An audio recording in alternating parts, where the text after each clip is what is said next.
as well. But now we're fortunate to welcome a special guest speaker, no whenua ke, JB Friday. And this kōrero is an extension program to protect forest health in Hawaii. JB Friday is the extension forester for the University of Hawaii. He works with landowners, tree farmers and professional foresters throughout the state and across the Pacific on topics including forest health and rapid ohia, death, restoration of native forests, silviculture of Hawaii's native acacia koa and agroforestry. And if you do introduce your colleague, I'll let you do that for yourself. Engari aloha e komo mai. Please welcome JB Friday.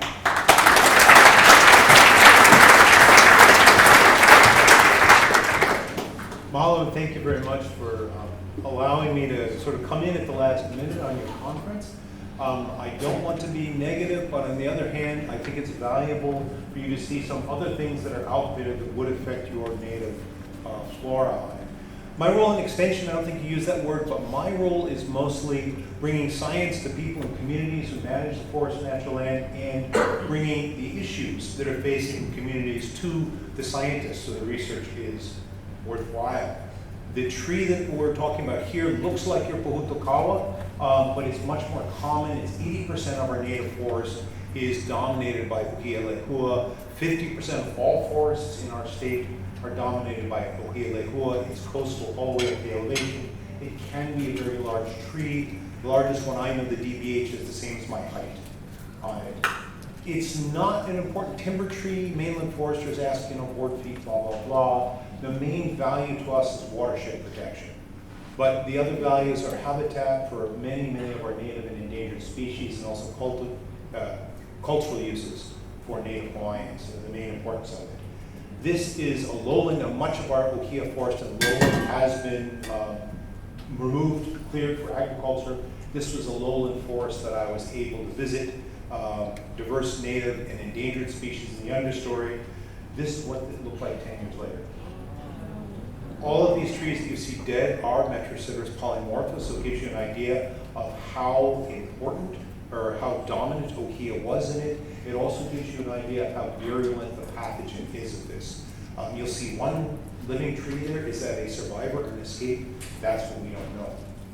After a couple of years of research with a pathologist, and I should mention I'm talking only really about our extension program for, there's a whole science team working on these, this pathogen, on these diseases. But we came up with some recommendations of what we can do to avoid spreading the disease. Don't injure the trees. Ohia, particularly the ceratocystis, the fungus that is the causal pathogen, is a wound fungus. It needs an injury to get into a tree. Don't wound the trees. Don't hit them with your weed whackers, prune, etc. Don't move it around. It's a vascular wilt. The fungus is in the wood. If you move wood around, you move it around. Sanitation, the same as you all are doing for Kaurilands. The fungal spores can be in the soil, moving around with sanitation, and basically the idea of protecting the forests. Our model for extension is we want our programs to have some sort of change, to have an impact on it. The way we see that is, first of all, what is the impact on, what do people learn? What do people learn? What do people come away from some event, some lesson and learn? The second is changes in behaviors. What do they do then? Are people starting to clean their boots? And before this, we never had any of this clean your boots before going out into the forest stuff for weeds or whatever else. Now with this, we've started getting that to go. So some changes in behavior. In the end, what we want to see is a healthy forest. The end result, the end impact is what we're hoping for, is healthy forests on the ground. We look for key stakeholders. Now, Hawaii gets 10 million before COVID and after COVID, now 10 million tourists a year. There's a small group of them that want to see nature, that actually want to see Hawaii, not plumarias, and they want to get up into the forest and see the native birds. They were our target, the ecotour operators, the people that bring them up into the forest.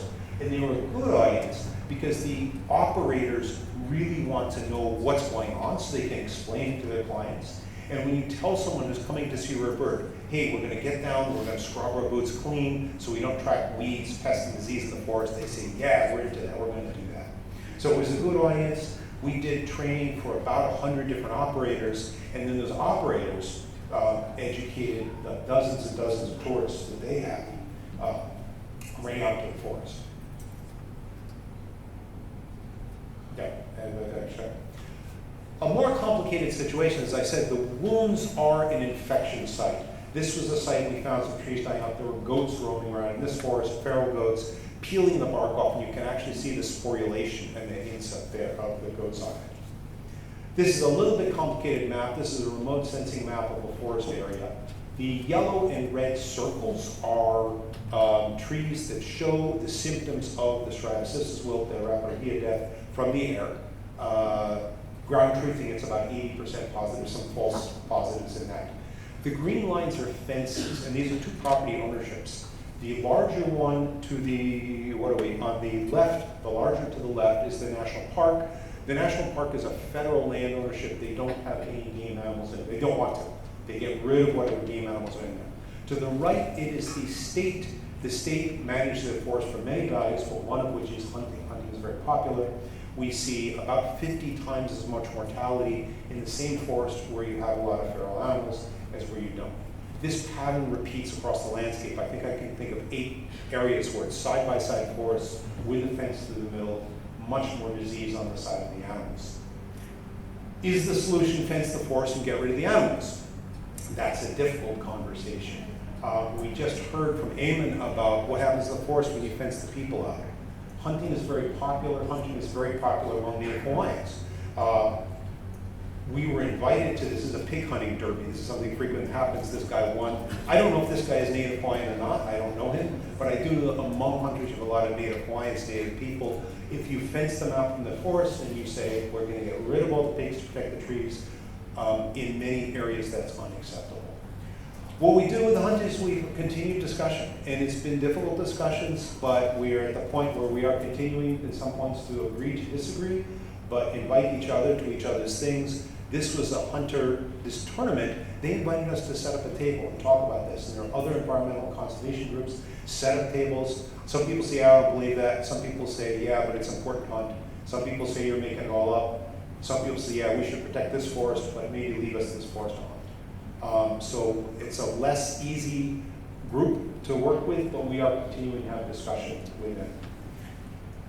We do really try to ground things in Hawaiian culture. This group of people, this was at a festival that we put on, celebrating the tree, trying to move away from the Rākau death to, I guess you could say, hula. This is a hula. These are scientists, resource managers, they're all cultural practitioners. Some are Native Hawaiian, some are not in that. Recently, we have our biggest Hawaiian cultural festival, I'd say, in the islands, over on our island, on Hawai'i Island, for the Merrie Monarch Hula Festival. And this was our outreach group at that, of these, they're all women. Take of that what you will, the people that are better communicators possibly. Half of them are Kanaka Maoli, half of them are Native Hawaiian. 4 out of the 6 are born and raised on the island, working with us. The lady in the sort of flowery blouse is also the lead entomologist on the program, so lead of the research of the entomology part of our program. Results of it is we found awareness statewide of, since we've been conducting this program, it increases awareness of what Ohia tree is, of what Rapid Ohia death is, and again, Hawaii has Honolulu, a major urban center. This is including everybody that lives in the city, as well as rural dwellers. And 85% supporting protecting forests, even if it means loss of some hunting opportunities. So that's where we are for at least that first part, as I mentioned, awareness. We are on social media. I will note that the message of saying Rapid Ohia death all the time was discouraging and not good, so we also got that message. So our Instagram handle is Ohia Life, but website and social media, and that's my contact